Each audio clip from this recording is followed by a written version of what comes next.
Ce matin, j'avais à cœur de vous parler et vous poser une question. Est-ce que tu es un être humain? Est-ce que tu es humain? Alors, si la réponse est non, alors est-ce que tu es inhumain? Je vais vous parler ce matin de la vraie humanité. Alors là, grosse prétention. Non, vous inquiétez pas. C'est pas moi qui vais inventer quelque chose, vous allez voir. Mais je vais vous parler vraiment, c'est ce que j'ai reçu dans l'esprit de la vraie humanité. Alors je ne vais pas faire un inventaire de ce qui est vraiment humain ou de ce qui est inhumain. C'est pas mon propos. Mais je veux nous parler de l'humanité que nous pouvons vivre en Jésus.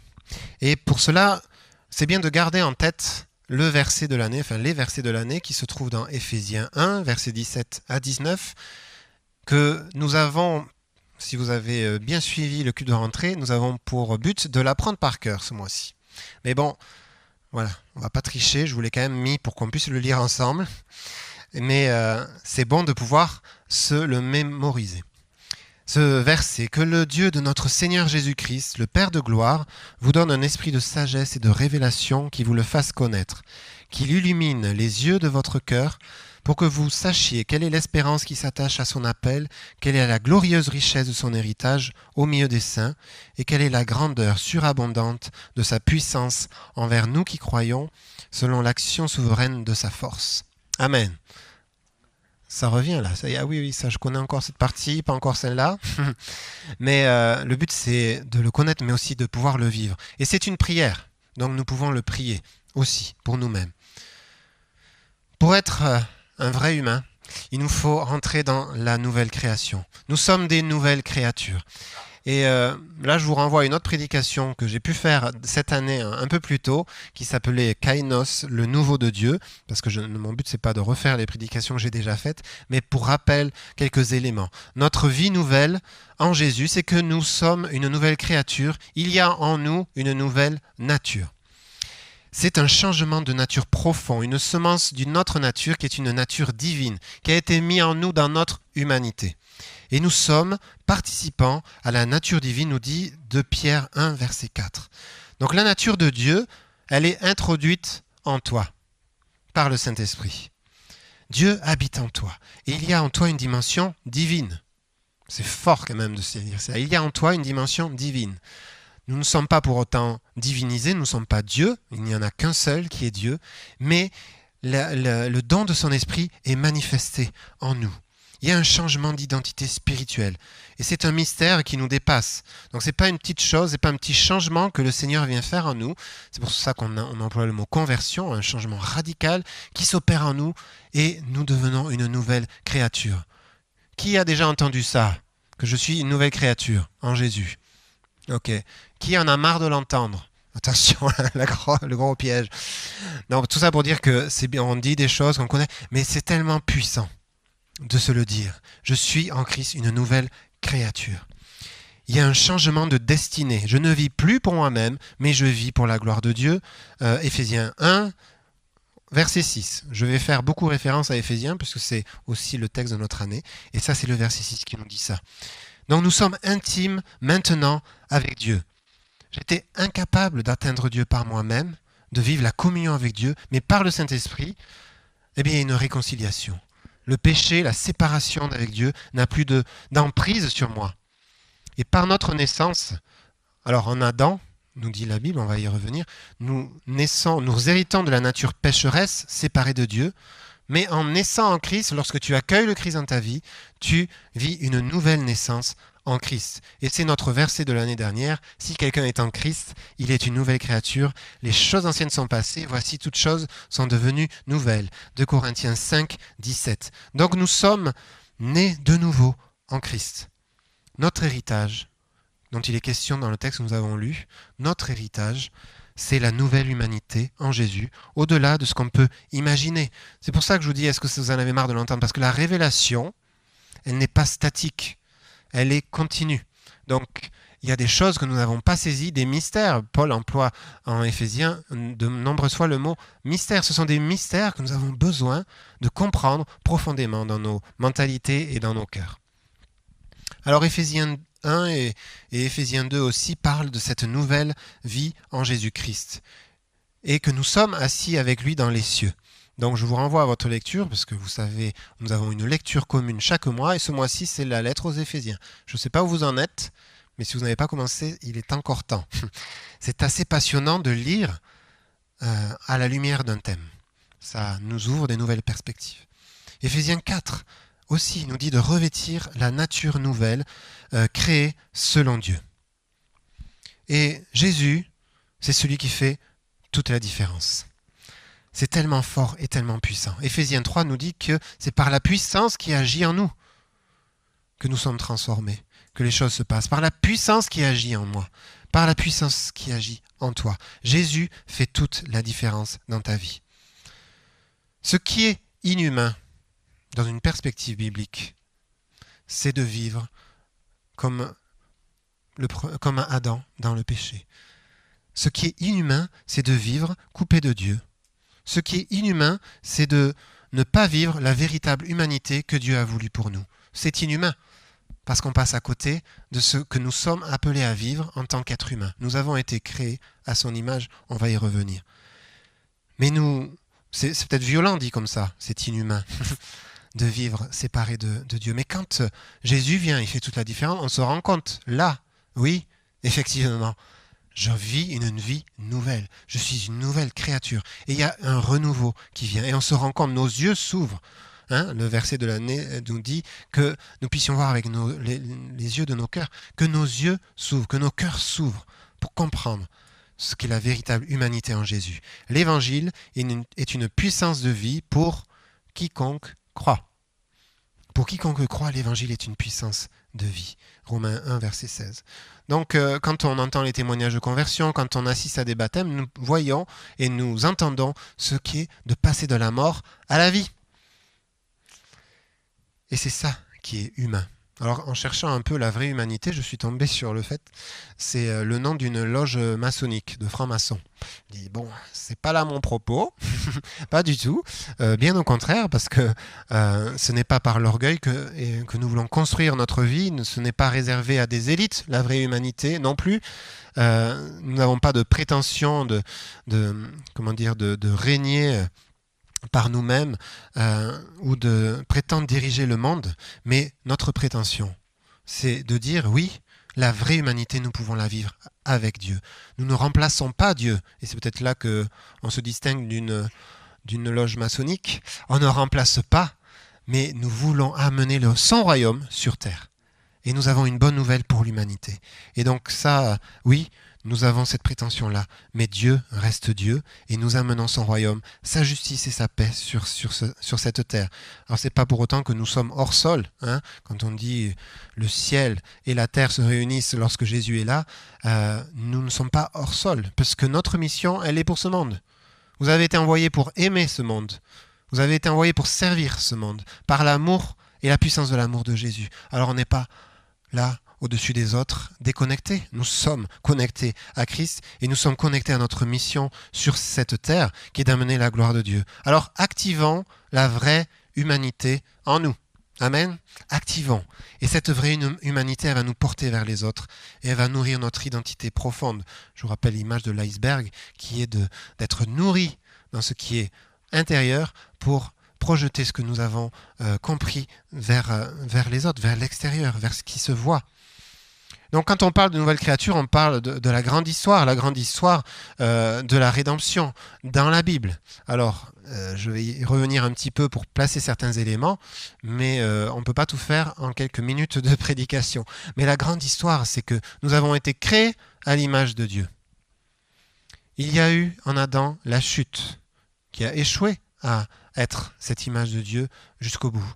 Et puis, toute l'histoire de la Bible, c'est l'histoire de la rédemption. Au travers de la loi, au travers des prophètes, des rois qui ont été envoyés, au travers de toute l'histoire du peuple d'Israël, des hommes et des femmes que Dieu a envoyés, jusqu'à la venue du Christ le Messie.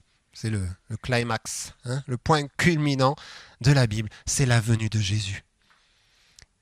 Dieu est le créateur de toutes choses et de l'humanité. Et avant d'être déchus, l'humanité était en communion avec Dieu. Adam et Ève étaient en communion, en harmonie avec Dieu, avec la création, avec eux-mêmes. Ils étaient nus, je veux dire, il y avait une communion, il n'y avait pas la présence du péché. Mais par la chute, l'humanité a perdu de son éclat et de son autorité. Ça a créé une séparation avec Dieu. C'est pour ça que Jésus est venu, et il est venu pour que nous puissions vivre la vraie humanité que Dieu a voulu pour nous. Et il est venu, Jésus, 100% humain, 100% divin. Donc là, on est sur un gros chapitre de théologie qui prendrait des heures. On en a vu un petit peu l'année dernière pour ceux qui ont fait la formation en doctrine de Dieu avec moi. Et peut-être on la refera. Mais pour dire que Jésus était 100% humain lorsqu'il était sur terre. Il était 100% humain. Et c'est pour ça que c'est notre modèle à tous. Nous aussi, nous pouvons être pleinement humains en lui. Nous aussi, nous pouvons vivre l'humanité à la lumière de Jésus, avec le divin qu'il est possible de vivre en nous. 1 Corinthiens 15, verset 49, « De même que nous avons porté l'image du terrestre, nous porterons aussi l'image du céleste. » Donc nous sommes appelés à être humains comme Jésus était humain. Alors lui, il était sans péché, il n'a pas dans sa conception, on va le voir, mais aussi il était 100% divin. Donc là, je vous renvoie carrément à lire Colossiens 1, voilà, devoir maison. On n'est pas, nous, Dieu, on n'est pas 100% divin. C'est ce qui nous distingue, bien sûr, de Dieu et de sa création. Mais nous pouvons vivre la nature divine que Dieu a mis en nous, comme je vous ai dit. Donc ce qui était étranger en Jésus, les affaires de Dieu, on était étranger, même ennemi, nous dit la Bible. Désormais, c'est notre guide, c'est notre attention, c'est ce qui mène notre vie. Notre âme, notre corps et notre esprit sont unis vers sa gloire. Et donc Jésus est le nouvel Adam. On va lire des versets en Romains 5. La Bible dit que Jésus est le nouvel Adam, le second Adam, pour dire que on recommence la vraie humanité que Jésus porte. Lui, il va jusqu'au bout. Romains 5, versets 15 et puis 17 à 19 que je lis ensemble, qu'on va lire ensemble. Si par la faute d'un seul, beaucoup sont morts, les questions d'Adam, à plus forte raison, la grâce de Dieu et le don de la grâce venant d'un seul homme, Jésus-Christ, ont-ils été abondamment répandus sur beaucoup. Si par la faute d'un seul, la mort a régné par lui seul, à plus forte raison, ceux qui reçoivent l'abondance de la grâce et du don de la justice régneront-ils dans la vie par Jésus-Christ lui seul.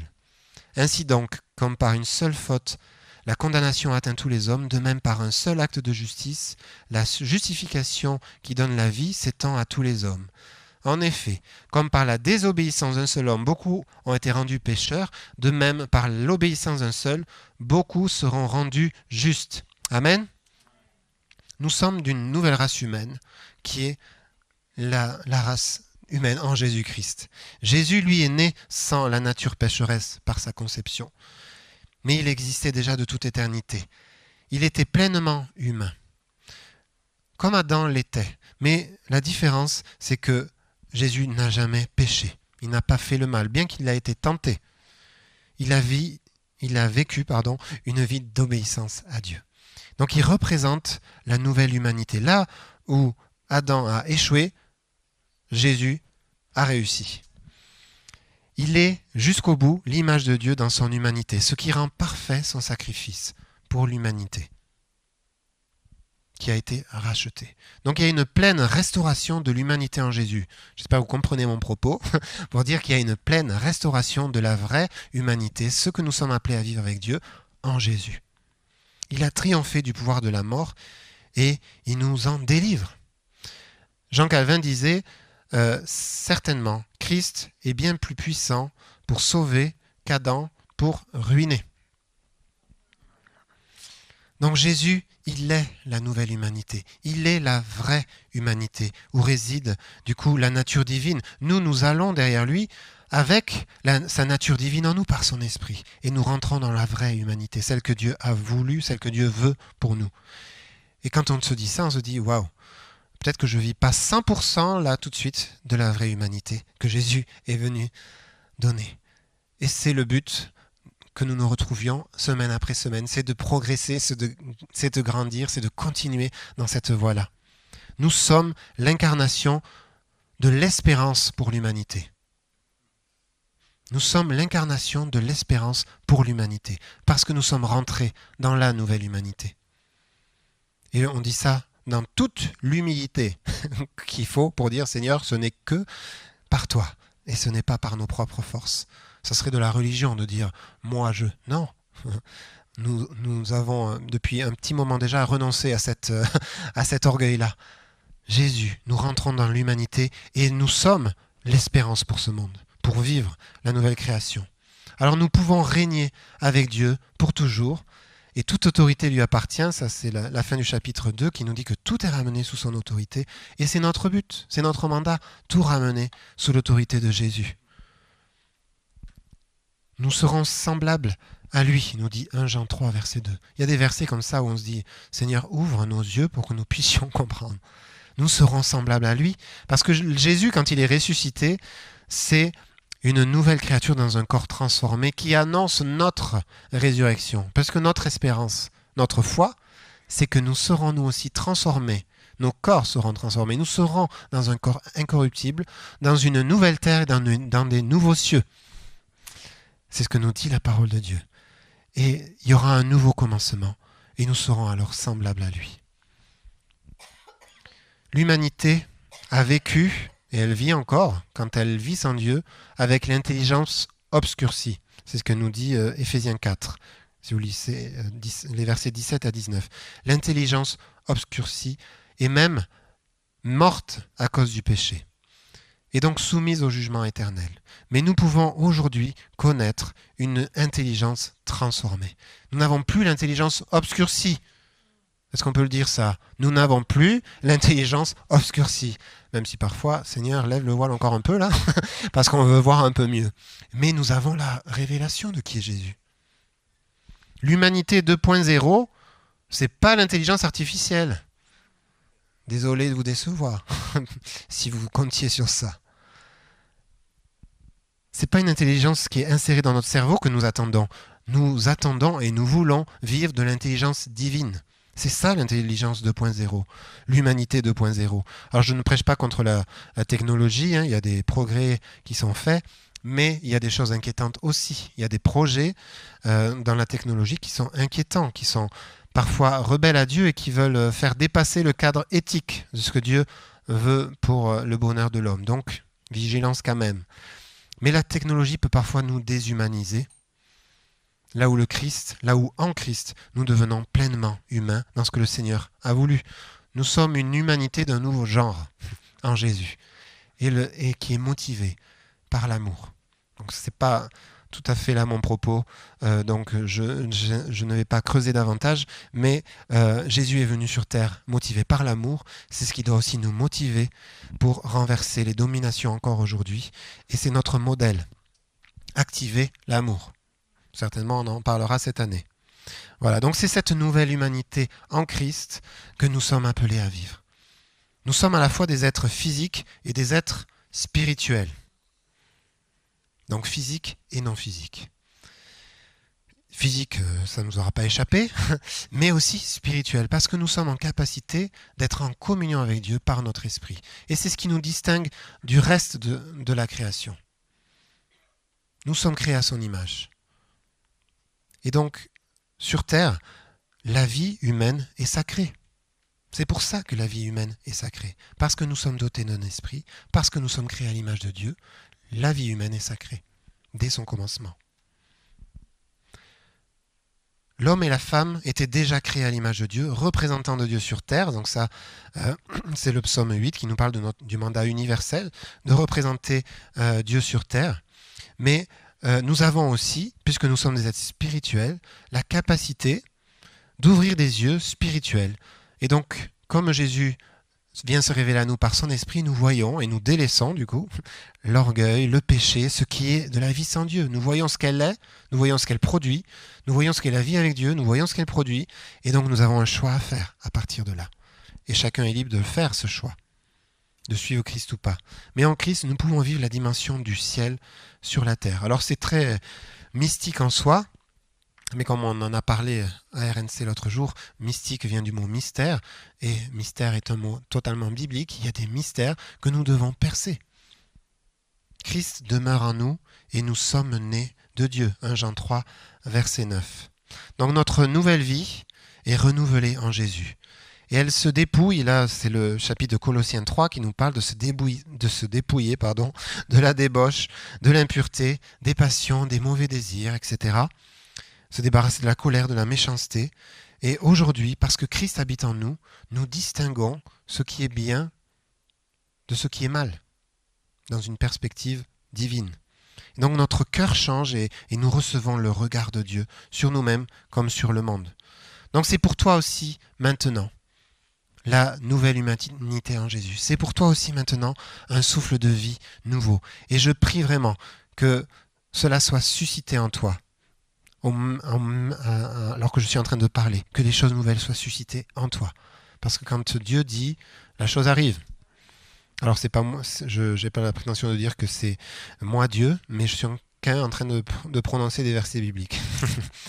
Donc cessant d'être sans force, sans Christ, sans souffle, sans espoir, sans destinée, en Christ, ta destinée a changé et les sources de ta vie ont changé. La véritable vie provient de lui. Amen. Alors que les yeux de nos cœurs soient illuminés. Et là, je vous renvoie à une prédication qui est donnée par Fabienne Ponce, que vous trouverez sur YouTube, qui s'appelle « L'illumination des yeux du cœur ». Et elle prêche justement sur ce verset de Éphésiens 1. Donc je vous renvoie à l'écouter, peut-être on le mettra dans le mail, parce qu'il y a des choses très intéressantes dont elle parle, de ce que ça veut dire, les yeux du cœur. Elle parle de l'imagination, elle parle de ce que ça veut dire voir avec des yeux spirituels, etc. Et c'est très intéressant d'entendre ce message, donc je vous renvoie à son écoute. Il y a un terme qui est à la mode, c'est celui de la pleine conscience. Et si nous le disions à bon escient, la pleine conscience, parce qu'il y a aussi quelques travers branchés à des sources spirituelles mauvaises au travers de ce terme-là de pleine conscience. Mais nous, Seigneur, nous voulons rentrer en pleine conscience de qui nous sommes en Christ. Et nous voulons activer les révélations que tu as faites en nous. Amen. C'est le réenchantement en Jésus. Vous avez entendu le désenchantement. Ça, c'est le siècle précédent avec Weber qui parle sur le désenchantement du monde. La perte de sens, etc., parce qu'on fonctionne sans Dieu. Mais Jésus, il est venu à donner le réenchantement. Il vient réenchanter notre vie. Il vient replacer le monde dans sa destinée originale. Et ça, c'est fort. Nous pouvons vivre ce qui est humain, véritablement avec Dieu. Alors, il y a deux regards. Ce qui peut être inhumain dans une perspective sans Dieu, ce qui est inhumain, c'est des choses qu'on peut voir. En ce moment, il y a un procès qui fait la une, et on dit, ça c'est inhumain. On est prompt à juger ce qui nous semble inhumain dans ce que nous avons reçu de notre humanité. Et effectivement, c'est quoi ce qui est inhumain là? C'est la nature pécheresse de l'homme qui éclate au grand jour. C'est la marque du péché qui peut amener aux pires actes. Mais il y a des choses que nous pouvons vivre avec Dieu qui, quand on est sans Dieu, nous semblent inhumains aussi. Avec Dieu, nous sommes appelés à pardonner. Et ça peut nous sembler inhumain aussi, selon le contexte. Si on est sans Dieu, ça nous semble inhumain. Nous sommes appelés à pardonner, nous sommes appelés à nourrir des relations saines.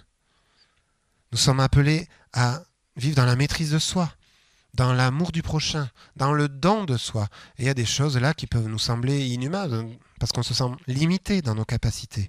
Et vous pouvez mettre toutes vos aspirations là que vous voudriez vivre, que vous dites ça semble difficile humainement à vivre. Avec Christ, nous pouvons vivre des choses qui sont inhumaines sans Dieu, mais qui sont véritablement humaines en Dieu. C'est peut-être pour toi aujourd'hui un jour pour pardonner. C'est peut-être pour toi aujourd'hui un pas à faire pour entrer dans la véritable humanité en Jésus et donc dans la véritable liberté en Jésus. Notre but, c'est de ressembler à Jésus, c'est d'être transformé à son image. Et nous avons besoin que ça soit renouvelé chaque jour, de gloire en gloire, transformé, jusqu'à pouvoir dire, comme Galates 2:20, ce n'est plus moi qui vis, mais c'est Christ qui vit en moi. Waouh! Ça vient chambouler nos pensées, nos raisonnements, nos mentalités. Alors, on n'est pas schizophrène quand on dit ça, mais nous avons la volonté de rentrer pleinement dans l'homme nouveau, dans la femme nouvelle, en portant des fruits divins sur terre qui dépassent notre capacité humaine. Donc ce n'est plus mon état de séparation avec Dieu qui conduit ma vie, mais aujourd'hui, je me tourne vers mon appel et je rentre dans ce que l'Esprit de Dieu a pour moi, parce que l'Esprit de Dieu vit en moi. Amen. Alors voilà ce que je voulais dire sur cette nouvelle humanité, mais j'aimerais quand même terminer avec quelque chose que j'avais vraiment à cœur de partager, et là je vais m'adresser particulièrement au couple. Le couple dans la nouvelle humanité. Et je vais vous renvoyer aussi le livre dont on vous fait la pub pour cette année, Être un disciple émotionnellement sain. Le même auteur a écrit un livre qui s'appelle Un leader émotionnellement sain. On peut en avoir aussi quelques exemplaires si vous êtes intéressé par cette dimension-là. Et je m'inspire aussi de ce qu'il a dit dans certaines choses que je vais vous dire. Pas tout, mais en tous les cas, voilà, je vous renvoie aussi à ce livre-là. De même que pour chaque individu, nous pouvons vivre la dimension du couple dans la vraie humanité. Et tout change à partir de là, quand Jésus est là. Le couple, comme l'Église, c'est un lieu de gouvernement spirituel. Pour ma vie, pour notre couple, pour notre famille, c'est un lieu de gouvernement spirituel. C'est un lieu stratégique, le couple. C'est un lieu à enjeu. Et c'est pour ça aussi que l'ennemi attaque les couples et les familles. Parce que c'est là où nous pouvons vivre de manière la plus forte l'unité en Jésus, dans la dimension du couple. Et l'unité, on peut aussi la vivre, et donc là je ne veux surtout pas mettre ceux qui sont dans une situation aujourd'hui de célibat, d'écarter, bien au contraire. Tout ce que je vous ai dit jusqu'à maintenant, ça concernait tout le monde.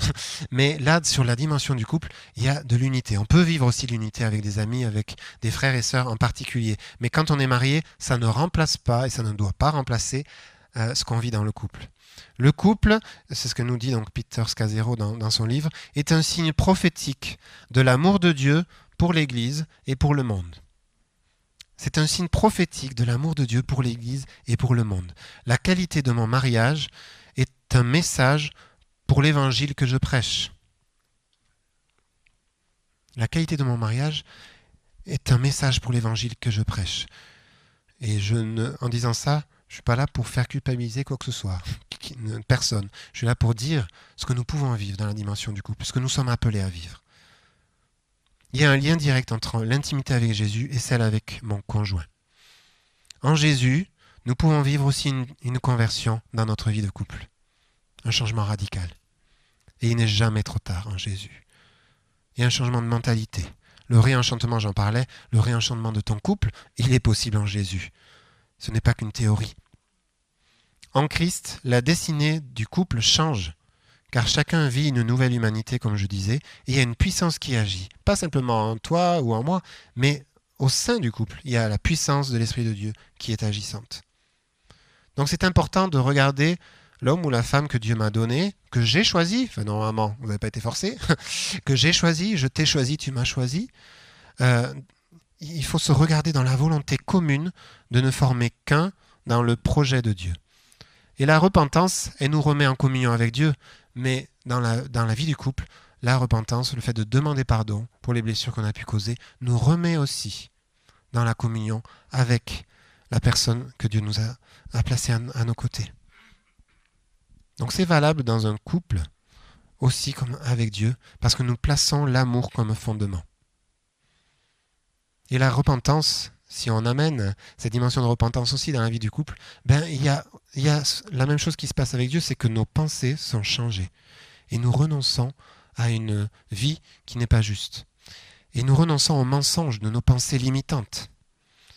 Si tu es marié, alors c'est un ministère important dans ta vie que Dieu t'a donné. Et c'est important de nourrir la passion pour ton conjoint. La passion, c'est un état affectif intense et irraisonné pour quelqu'un. Et là, je me réfère à un autre livre qui s'appelle « Entretenez la flamme » de Danny Silk. Alors je l'ai oublié, je l'aurais montré, mais notez. Danny Silk, Entretenez la flamme. Très intéressant aussi. Comme cet auteur est très intéressant, il parle aussi pour le rôle de parent, etc. dans d'autres livres. Mais je ferme la parenthèse. Donc si tu es marié, ça devient un ministère important dans ta vie, comme je disais. Et tu peux vivre des choses nouvelles dans ton couple.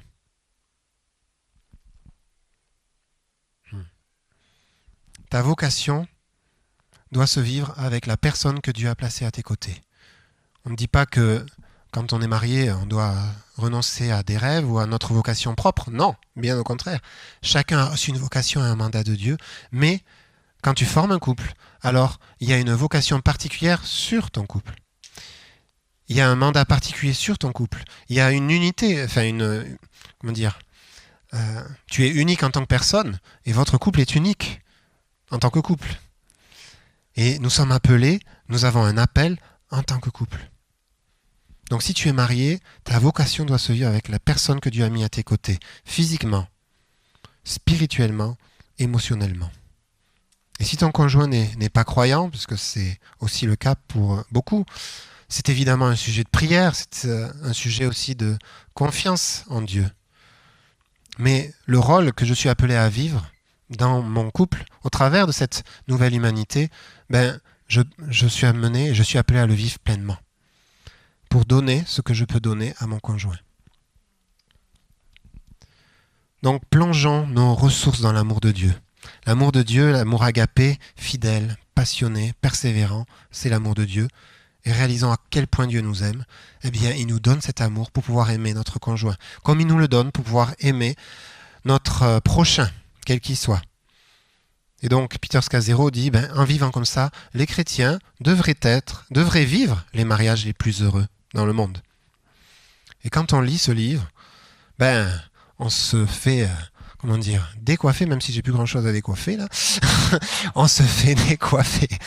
Parce que se dire, waouh, ok, je veux bien rentrer, là je dis dans la nouvelle humanité pour moi-même, je veux aussi rentrer dans la nouvelle humanité que je peux vivre dans mon couple. Parce qu'il y a des choses qu'on se laisse voler. Et je ne veux pas me laisser voler. Dieu rachète les couples de tout ce qui a pu être laissé à l'ennemi. Puisque Jésus a vaincu à la croix pour toi, il a vaincu à la croix pour ton couple, pour ta famille, pour tes enfants. Donc ne délaissez pas votre couple dans les habitudes, ne laissez pas de la distance, et ça c'est Danny Silk qui dit ça dans son livre, c'est tellement facile de laisser la distance et de vivre la déconnexion. Mais vivre la connexion, l'intimité, ça demande un peu plus de choses, un peu plus d'efforts, mais c'est ce que nous sommes appelés à vivre. Donc ne délaissons pas notre couple dans la distance, dans la déconnexion, mais combattons ensemble pour régner ensemble. Parce que c'est un lieu stratégique.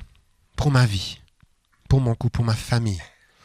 Ce que le Seigneur t'a donné, et quand on parle d'héritage dans le texte d'Éphésiens, si tu es marié, ça fait partie de ton héritage, ton couple, ta famille, tes enfants. Donc ne laisse pas cela à n'importe qui, mais retrouve l'intimité. Et dans l'intimité, il y a de la sécurité. Alors que dans l'éloignement, il y a de la blessure et de l'insécurité. La distance, elle est destructrice, elle est non épanouissante. Et elle nous amène à reporter la responsabilité sur l'autre. Mais quand nous passons du temps ensemble, nous nourrissons notre passion commune. Nous entretenons donc la flamme et nous développons des compétences relationnelles autour de la connexion. Ça, c'est Danny Silk qui dit ça.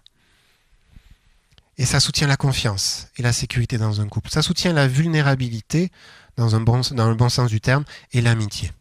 Donc activons ce que Dieu nous a donné. Si nous sommes en couple, activons ce que Dieu nous a donné.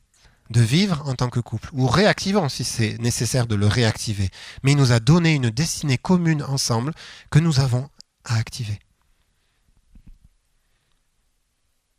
Oui, on peut vivre son couple dans la véritable humanité en Christ. Et ça change tout. Il y a plus à vivre avec Dieu. Il y a plus à vivre dans mon couple. Prenez le temps de prier ensemble. En couple, d'échanger ensemble, de dépasser la pudeur. On parlait en équipe de responsables récemment qu'il faut vraiment qu'on dépasse pour qu'il ne soit pas un esprit de timidité ou de pudeur qui nous gâche la vie, mais que nous soyons dans l'amour, dans l'esprit d'amour et de sagesse et de force que Dieu nous donne. Donc prions ensemble et prions dans le sens que notre passion commune grandisse, que l'amour soit renouvelé et réciproquement. Donc ça active ce que Dieu a déjà déposé en nous lorsque nous faisons cela. Donc ne délaisse pas ton appel personnel, ne délaisse pas non plus ton héritage dans le couple, ta famille. Quel gain y aurait-il à laisser tout ce que Dieu a mis en toi en sommeil? Quel gain nous aurions à le laisser en sommeil? Ce serait passer à côté?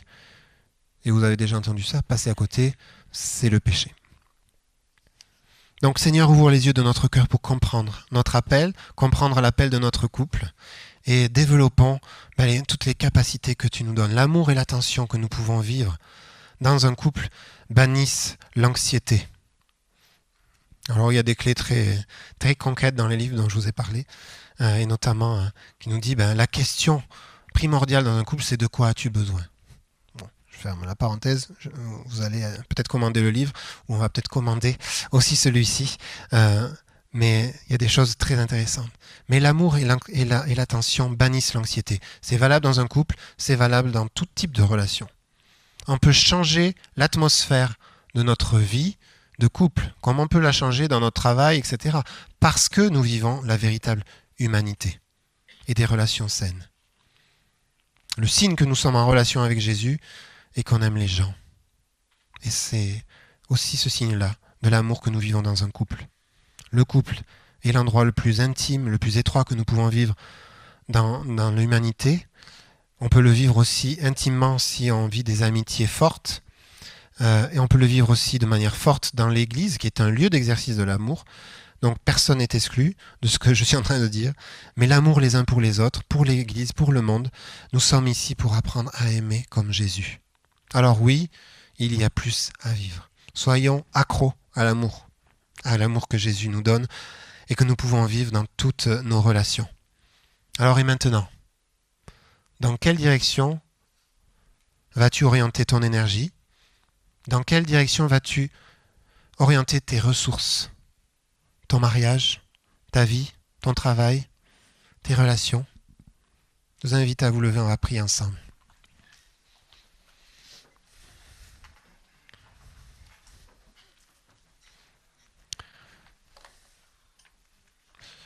Est-ce que tu peux juste venir, Maureen, jouer quelques accords? On reste focus dans la présence de Dieu. On va prier ensemble et si vous êtes en couple ce matin, je vous invite à vous tenir par la main.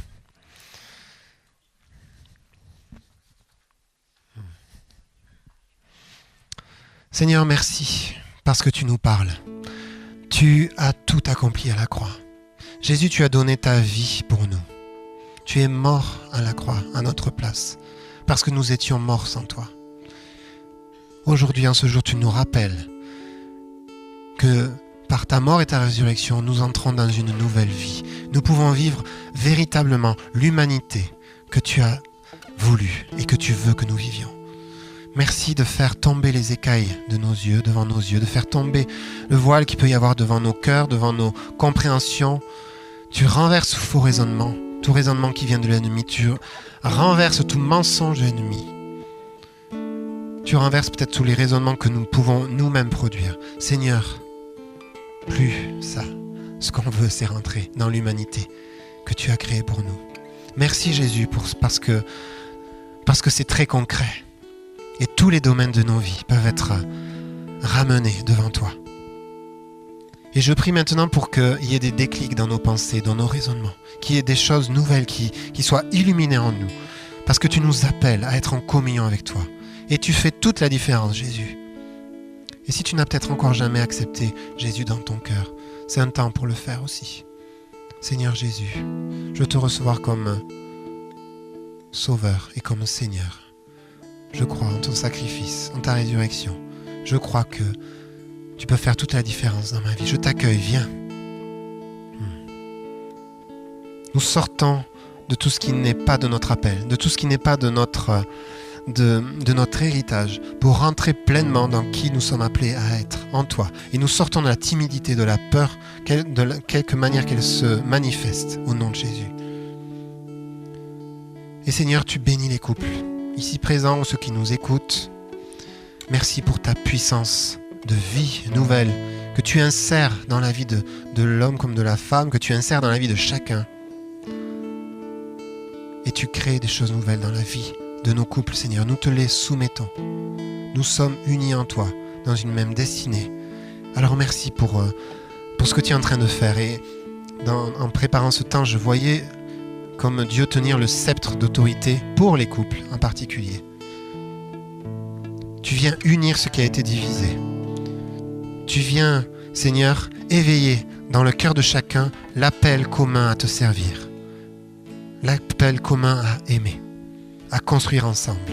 Merci Seigneur d'activer ou de réactiver maintenant l'amour de Dieu, l'amour qui vient de toi pour notre conjoint si on est marié, mais aussi l'amour qui vient de toi pour pouvoir nous aimer comme nous sommes appelés à nous aimer nous-mêmes, pour pouvoir aimer notre prochain comme nous sommes appelés à l'aimer, pour pouvoir servir le monde comme tu nous appelles à le servir, à rentrer dans la véritable, dans la vraie humanité qui vient de toi, avec puissance, entouré de la gloire de ta présence, Jésus. Tu nous amènes à régner avec toi comme nous l'avons lu tout à l'heure. Nous régnons avec toi dans la vie parce que tu es là, Jésus. Tu n'es pas seulement à nos côtés, tu es en nous, tu vis en nous. Tu es la puissance qui agit en nous. Seigneur, que tout cela soit activé. Tu crées des choses nouvelles encore cette année. Que le souffle nouveau qui vient de l'Esprit souffle sur toi, souffle sur nous. Au nom de Jésus, nous entrons encore davantage dans cette humanité, dans les mystères qui sont révélés. Les mystères de ta gloire, les mystères de ton amour, de ta présence, de ta grâce. Nous entrons encore. Laissons-nous entraîner encore en quelques instants. Laissons-nous entraîner dans cette nouvelle humanité, dans ce que le Seigneur te parle ce matin, dans la victoire dans laquelle il t'appelle à rentrer.